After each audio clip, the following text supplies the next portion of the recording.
mwezi wetu ambao Allah subhanahu wa ta'ala alitutaka katika mwezi kama huu tuwe ni wenye kufanyia bidii juu ya ibada takatifu ya saum, na vile vile tuwe ni wenye kujikurubisha zaidi kwake Allah subhanahu wa ta'ala, hasa katika mwezi huu mtukufu wa Ramadhani. Na haya ni katika yale ambao Bwana Mtume sallallahu alayhi wasallam katika maneno yake akatuelezea, wasumu shahrakum, na mfunge mwezi mtukufu wa Ramadhani unapoingilia au unapoingia. Mwezi kama huu ni mwezi ambao Allah subhanahu wa ta'ala ameweka kwamba ni tunu kwetu sisi Waislamu, ni zawadi kubwa ambayo Allah subhanahu wa ta'ala ametuletea sisi. Lakini sisi tuliopewa zawadi kama hii hatuithamini zawadi kama hii, ambayo haya ni masikitiko makubwa ambayo yanatupata sisi. Mwezi kama huu ni mwezi ambao sisi inatakiwa tuwe ni wenye kufanya bidii katika kutekeleza ibada za Allah subhanahu wa ta'ala, kujikurubisha kwa yeye juu ya sala zetu tano zisiwe ni wenye kutupita, na vile vile tuwe ni wenye kusimamisha visimamo vya usiku, visimamo vya sunna wa salatu tarawehe na salatu tahajjud. Lakini masikitiko ni kwamba hata hiyo misikiti wakati wa tarawehe hakuna watu wanaokuja kusali. Haya ni masikitiko, na ambao hii ni fursa tumepewa mimi na wewe, fursa kama hii tuweze kuitumikia, na baadaye tutaenda kupata natija yake na malipo yake kesho kwa Allah subhanahu wa ta'ala. Lakini mwanadamu anajisahau na juu ya kwamba anajua ya kwamba mimi nikiswali itakuwa ni faida kwangu, swala zangu zitaenda kunipeleka katika mahali pazuri, lakini yeye uko tayari kukaa maskani, uko tayari pengine akae kwake nyumbani awashe TV yake, na huku salatu tarawehe inaswaliwa na wala bila kuzingatia wala kujali kwa hilo. Ndugu zangu katika imani, mwezi mtukufu wa Ramadhani unatuaga polepole. Juzi tu tulianza tarehe 1 na leo hivi tunapozungumza tukiwa tayari, kwa wale waliotangulia tayari wako tarehe 17, na wale ambao walikuwa ni wanyuma tayari wako tarehe 16. Hii tayari inatufahamisha na kutukumbusha ya kwamba mwezi mtukufu wa Ramadhani unaenda zake. Je, ndugu yangu katika imani, ni yapi ambao umeyafanya juu ya mwezi mtukufu wako wa Ramadhani, mambo ambao yataenda kukusaidia baada ya kuondoka kwako katika ulimwengu kama huu? Ndugu zangu katika imani, sisi sote ni wakosa na hakuna ambaye ni msafi. Tunamkosea Allah subhanahu wa ta'ala kila kukita, na vile vile sisi wenyewe vile vile tunakuwa ni wenye kukosana. Lakini ndugu yangu katika imani, juu ya kwamba sisi ni wakosa na ni wenye kukosea, lakini Mtume sallallahu alayhi wasallam alipotuelezea juu ya hayo, baada kutuambia ya kwamba kullukum khata'una wa khayru khata'ina at-tawwabun, kwamba nyote ni wakosa na mbora katika mkosa ni yule aliyojitambua juu ya makosa yake na baadaye akawa ni mwenye kurudi kwa Allah subhanahu wa ta'ala kutubia. Ndugu zangu katika imani, siku ambao tuko nazo katika mwezi mtukufu wa Ramadhani, ni wajibu mimi na wewe turudini kwa Allah subhanahu wa ta'ala, na tujaribuni kujikumbusha yale dhambi ambazo tulizozitenda, na tujirudi kwa Allah subhanahu wa ta'ala, na Allah subhanahu wa ta'ala atakuwa ni mwenye kutupokea. kama alivyosema, watubu ila Allahi jami'an ayuha mu'minun, watubu ila Allahi jami'an ayuha almu'minun la'allakum tuflihun, tubieni wa Allah subhanahu wa ta'ala nyote enyi waumini, na mtakapolifanya hilo la kutubia kwa Allah subhanahu wa ta'ala, ya mtu kurudi kwa Mola wake juu ya makosa aliyotenda, la'allakum tuflihuna, hapo ndio sisi tutakuwa ni wenye kufaulu. Lakini ikiwa tutakuwa ni wenye kutenda dhambi na vile vile tujisahau juu ya kurudi kwa Allah subhanahu wa ta'ala, kinyume chake ni kwamba sisi tutaondoka katika ulimwengu kama huu hali tunakuwa ni katika miongoni minal khasirina, waliofasirika katika huu ulimwengu. Ndugu zangu katika imani, Mwenyezi Mungu subhanahu wa ta'ala anatuita tena, anatuita kwa njia ya sifa, kwa kutusifu, na huku akisema ya ayyuhalladhina amanu, enyi mlioamini. Sifa ya uaminifu ni sifa kubwa, sifa ambao walikuwa nao Bwana Mtume sallallahu alayhi wasallam kabla hajatumilizwa na Allah subhanahu wa ta'ala, mpaka Makuraish kabla Mtume hajatumilizwa, lakini tayari walikuwa ni wenye kumpatia jina. Walikuwa hawamwiti kwa Muhammad ibn Abdullah, bali walikuwa wanamwita as-Sadiqul Amin. Na Mwenyezi Mungu subhanahu wa ta'ala anatuita sisi waumini, na huku akitwambia tubu ila Allahi tawbatan nasuha, rudini kwa Allah subhanahu wa ta'ala, na vile vile mutake toba ya kikweli kweli, toba ambao si ya kurudi nyuma katika yale ambao tumeyatenda.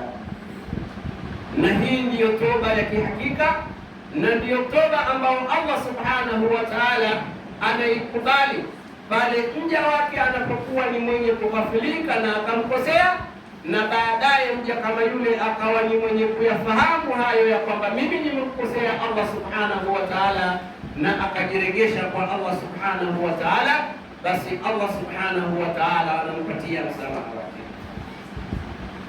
Mwenyezi Mungu subhanahu wa ta'ala anapeana msamaha kwa kila yule ambaye mwenye kutaka ule msamaha, na hii ndio ilikuwa dasturi ya Bwana Mtume sallallahu alayhi wasallam, na ilikuwa ni tabia yake Mtume sallallahu alayhi wasallam.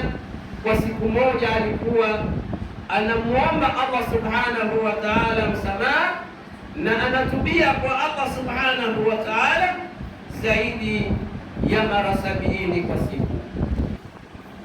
Hadithi iliyopokewa na Abi Huraira radhi Mwenyezi Mungu zimfikie, qala, asema sami'tu Rasulullahi sallallahu alayhi wasallam yaqul wallah inni la astaghfirullah wa atubu ilayhi fi yawmi 70 marra. Mtume sallallahu alayhi wasallam wa hadithi iliyopokewa na Abi Huraira, Abi Huraira asema sami'tu Rasulullahi sallallahu alayhi wasallam, nimemsikia mtume wa Mwenyezi Mungu, rehma na amani zimfikie,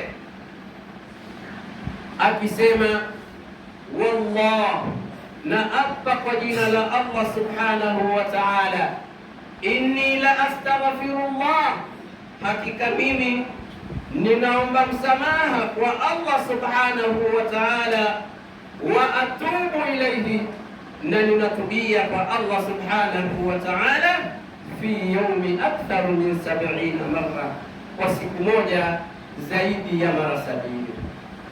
Ndugu yangu katika imani, tuweke katika ufahamu wetu ya kwamba huyu ni Bwana Mtume sallallahu alayhi wasallam, ambao yeye alikuwa kwa siku anamuomba Allah subhanahu wa ta'ala msamaha mara 70 kwa siku moja.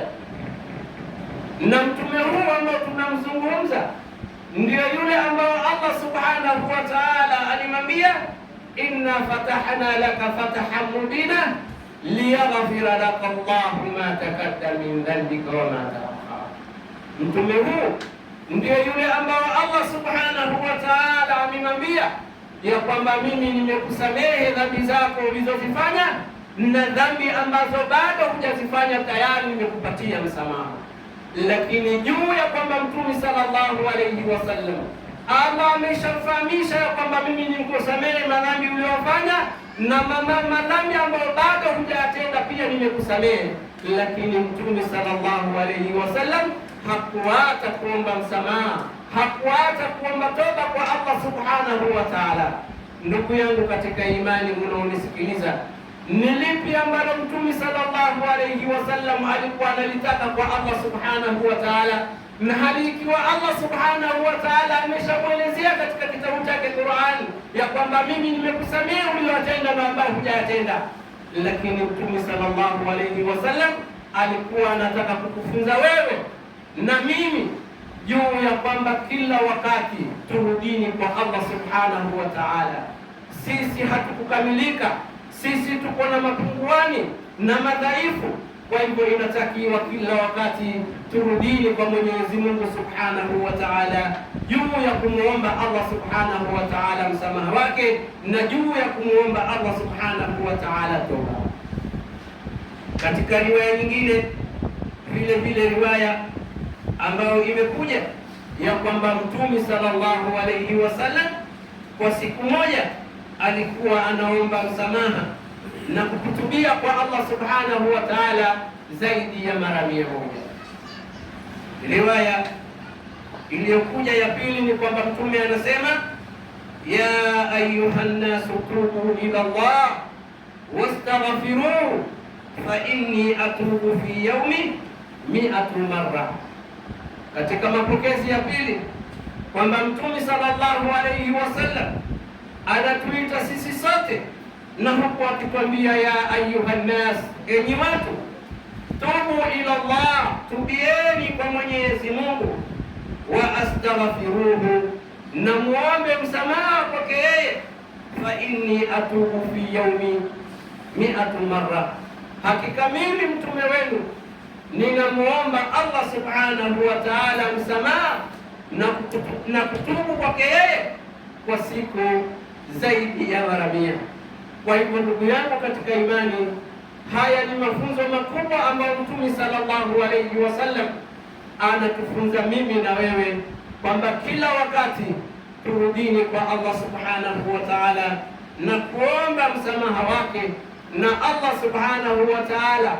Hili la mja kwamba amekosea, kisha mja kama huwa akajitambua kwamba nimemkosea Allah subhanahu wa ta'ala, na mja wake huwa akawa ni mwenye kurudi kwa Allah subhanahu wa ta'ala, basi Allah subhanahu wa ta'ala anakuwa na furaha isiyokuwa na kifani. Allah anafurahika na anakuwa na furaha zaidi pale anapomuona mja wake amepanda maasia, na baadaye mja kama yule akatambua kwamba nimefanya maasi na akarudi kwa Allah subhanahu wa ta'ala. Hadithi iliyopokewa na Abi Hamza Anas ibn Malik radiyallahu anhu, khadimu Rasulullah sallallahu alayhi wasallam, qala Rasulullah sallallahu alayhi wasallam, lillahi afrahu bitawbati abdi min ahadikum saqata ala ba'ir wa kad adallahu fi ardin falat. Hadithi mashhur iliyopokewa kwa Bwana Mtume sallallahu alayhi wasallam.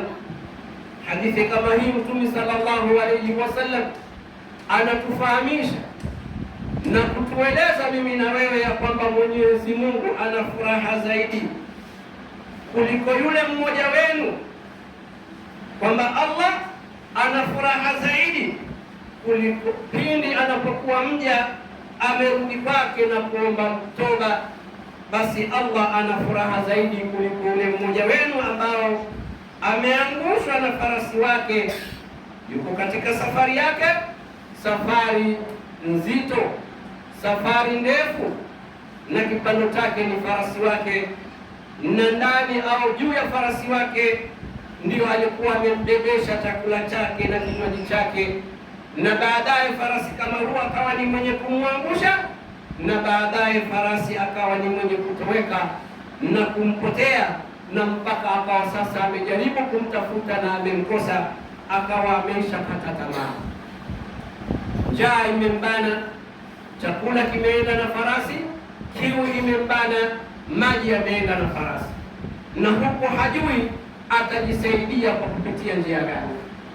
Baada alipokuwa amekata tamaa kwa kumtafuta farasi wake, na huku dhiki alizopata ndizo hizo, baadaye kwa yale matofu na kutoka na jua kali akapata kivuli cha mti, na baadaye akawa ni mwenye kufika kwa hicho kivuli, na baadaye akagemea katika mti kama yule, na baadaye yale matofu na zile kutoka kwake akapotewa na usingizi, na akawa ni mwenye kulala mtu kama huyo.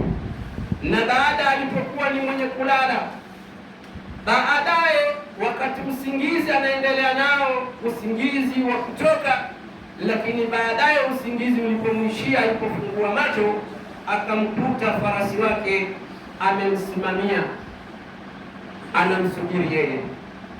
Bwana kama huu moja kwa moja alipomwona farasi kama ule kufungua macho kwake, akawa ni mwenye kuinuka taratibu, na baadaye akawa ni mwenye kumtambalia na kushika hakamu yake au kamba yake, na baada ya kumshika kwamba sasa ameshamdhibiti vizuri, baadaye akawa ni mwenye kuinua mikono na kumwomba Allah subhanahu wa ta'ala, na huko katika ile furaha ya kwamba chakula amekipata, maji amempata, na farasi mwenyewe kipato chake ameshakipata, hapo akawa ni mwenye kuinua mikono yake, na huko akisema Allahumma anta abdi wa ana rabbuk.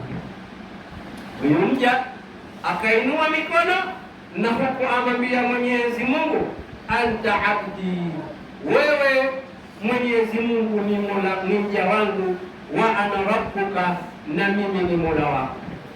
Akajisahau, akatoa matamshi ambayo ni kinyume, lakini juu ya kukosea kwake, kwamba yeye alikuwa anatakiwa amwambie Allah subhanahu wa ta'ala ya kwamba Allahumma anta rabbuk wa ana abdik, kwamba wewe ni mola wangu na mimi ni mja wako.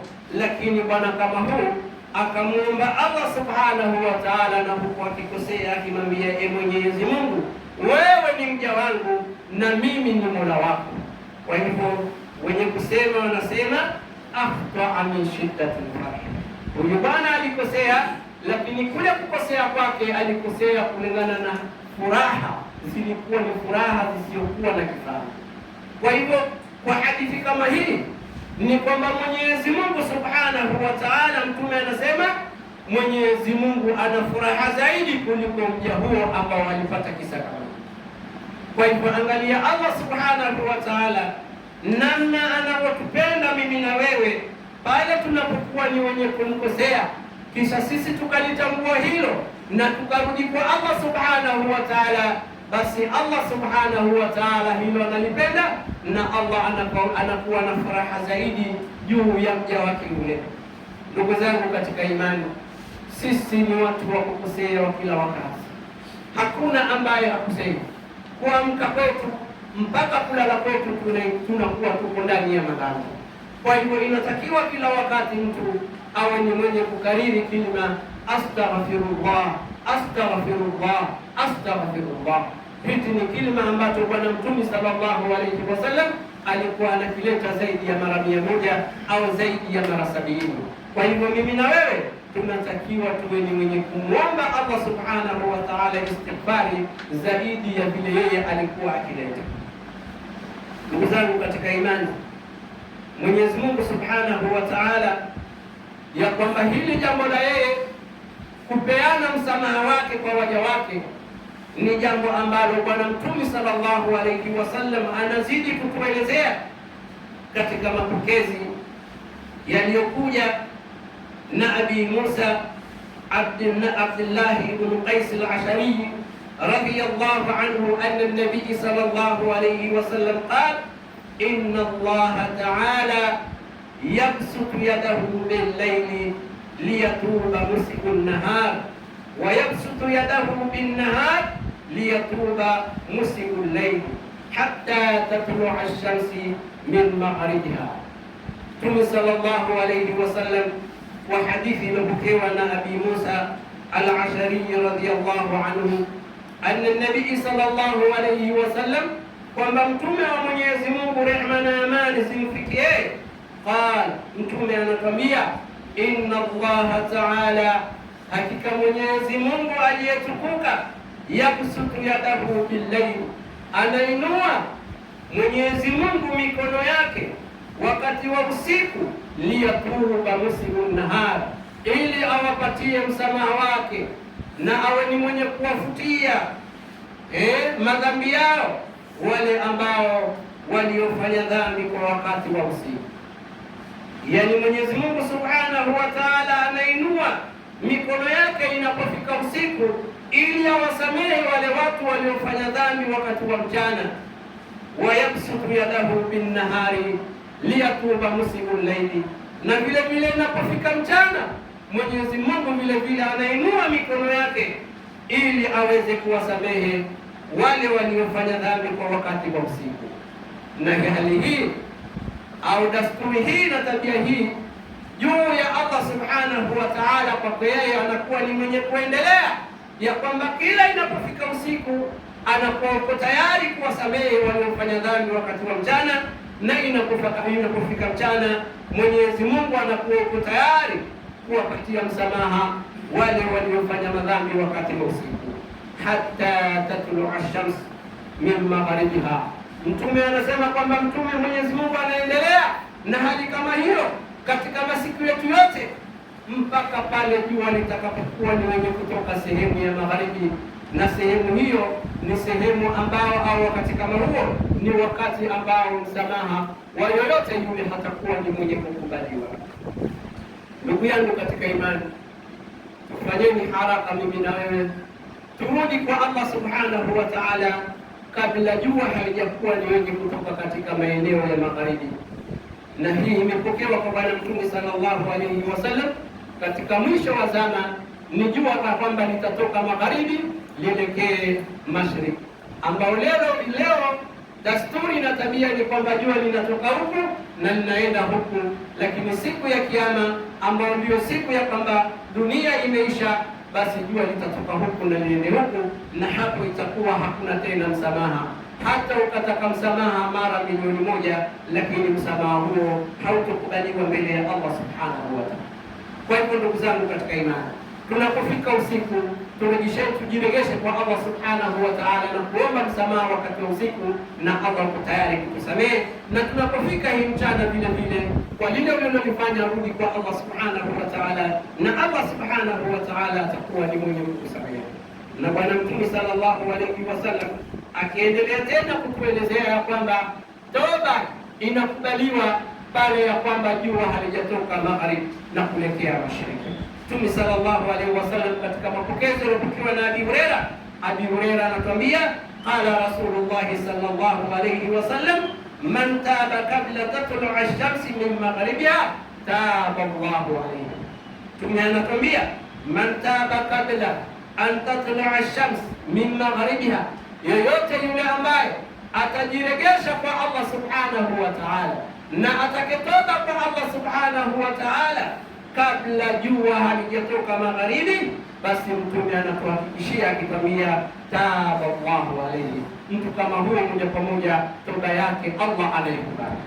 Kwa hivyo ikiwa wewe utakuwa ni mwenye kuomba toba yako na msamaha wako kabla jua haijafika hiyo siku yake ya kutoka magharibi, basi Mtume anatuambia taba Allahu alayhi, mtu kama yule Mwenyezi Mungu anakuwa ni mwenye kumpatia msamaha wake. Allah Subhanahu wa Ta'ala anakuwa ni mwenye kumpatia msamaha wake mtu kama yule, na anamsafisha juu ya machafu yake na matendo yake mabaya aliyofanya.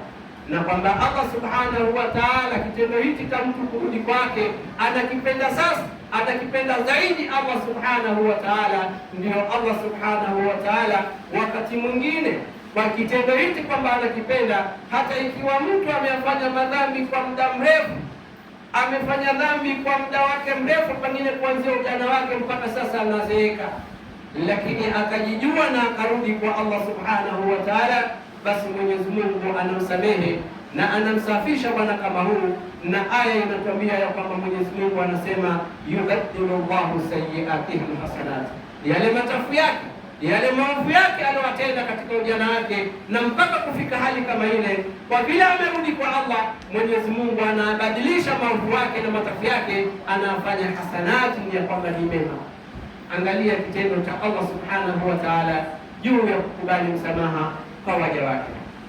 Nikimalizia katika hadithi yangu ya mwisho ya kwamba Mtume sallallahu alayhi wasallam vile vile ananielezea mimi na wewe ya kwamba tusiwe ni wenye kukaa mpaka sasa sakaratul mauti, tuko katika kukatakaa au kukata roho, ndio pale tujiregeshe kwa Allah subhanahu wa ta'ala ya kwamba Allah, naomba unisamehe juu ya madhambi niliyofanya. Wallahi ndugu yangu, hasha wakala, hapo hutopata msamaha mbele ya Allah subhanahu wa ta'ala. Nyakati mbili ni nyakati ambazo msamaha haukubaliwi mbele ya Allah subhanahu wa ta'ala. Msamaha haukubaliwi jua linapotoka magharibi kuelekea mashariki, na msamaha haukubaliwi wa mtu pindi anapokuwa yuko katika sakaratul mauti, yuko katika kukata roho, pale akajitambua na akawa ni mwenye kurudi kwa Allah, pia vile vile haikubaliwi. Kwa hadithi iliyopokewa na Abi Abdurrahman Abdullah ibn Umar ibn Khattab radiyallahu anhu, ana Abi Abdurrahman Abdullah ibn Umar ibn Khattab radiyallahu anhu قال رسول الله صلى الله عليه وسلم إن الله عز وجل يقبل توبة العبد ما لم يغرر. Mtume sallallahu alayhi wasallam anasema inna Allah azza wa jalla, hakika Mwenyezi Mungu aliyoshinda na aliyotukuka, yakbalu tawbatul abdi, anakubali msamaha wa mja wake, ma lam yughargir, kabla mauti au kabla hajakata roho. Kwa hivyo unapokuwa ni mwenye kumwomba Allah msamaha, basi Allah anakubali msamaha wako kabla wewe hujafika katika sakaratul maut.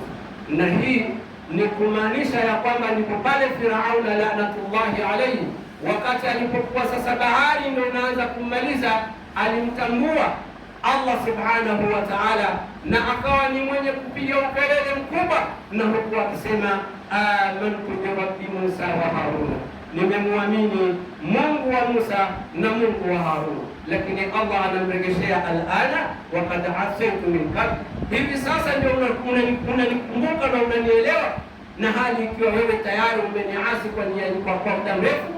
Hapa Firauna alikuwa hakuwa ni mwenye kupata msamaha, kwa sababu alikuwa katika sakaratul maut, bahari inamaliza. Hapa alimkubali Musa kwamba ni mjumbe wa Mwenyezi Mungu, na akamkubali Allah subhanahu wa ta'ala, lakini Allah akakataa msamaha wake kwa sababu yuko katika sakaratul maut.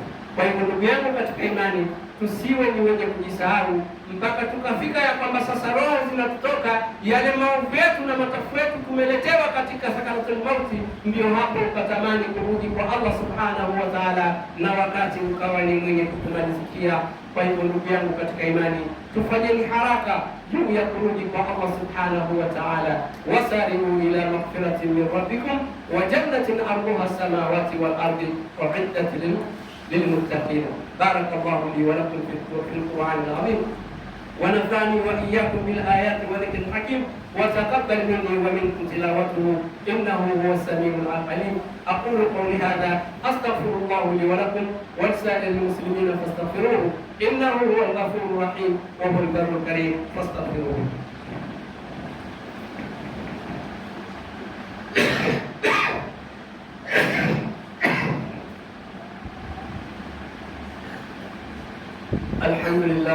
الحمد لله يضاعف الحسنات ويغفر السيئات، واشهد ان لا اله الا الله وحده لا شريك له، واشهد ان محمدا عبده ورسوله ارسله بالهدى ودين الحق ليظهره على الدين كله ولو كره المشركون. وبعد، عباد الله، اوصيكم ونفسي بتقوى الله سبحانه وتعالى. يقول الله تبارك وتعالى: يا ايها الذين امنوا اتقوا الله حق تقاته ولا تموتن إلا وأنتم مسلمون، واعلموا أن الله سبحانه وتعالى أمركم بأمر بدأ فيه بنفسه وثنى بملائكته المسبحة بقدسه، فقال تعالى مخبرا وآمرا: إن الله وملائكته يصلون على النبي يا أيها الذين آمنوا صلوا عليه وسلموا تسليما. اللهم صل على محمد وعلى آل محمد كما صليت على إبراهيم وعلى آل إبراهيم إنك حميد مجيد. وبارك على محمد وعلى آل محمد كما باركت على إبراهيم وعلى آل إبراهيم في العالمين إنك حميد مجيد. وارض اللهم عن الخلفاء الأربعة منهم أبو بكر وعمر وعثمان وعلي وعن سائر الصحابة رسول الله أجمعين. اللهم اغفر للمؤمنين والمؤمنات والمسلمين والمسلمات الأحياء منهم والأموات. اللهم اغفر لنا ولإخواننا الذين سبقونا بالإيمان ولا تجعل في قلوبنا غلا للذين آمنوا ربنا إنك رؤوف رحيم. ربنا آتنا في الدنيا حسنة وفي الآخرة حسنة وقنا عذاب النار. اللهم إنك عفو تحب العفو فاعف عنا. اللهم إنك عفو تحب العفو فاعف عنا. اللهم إنك عفو تحب العفو فاعف عنا برحمتك يا أرحم الراحمين. وصل اللهم على عبدك ورسولك محمد وعلى آله وأصحابه وسلم. أقم الصلاة.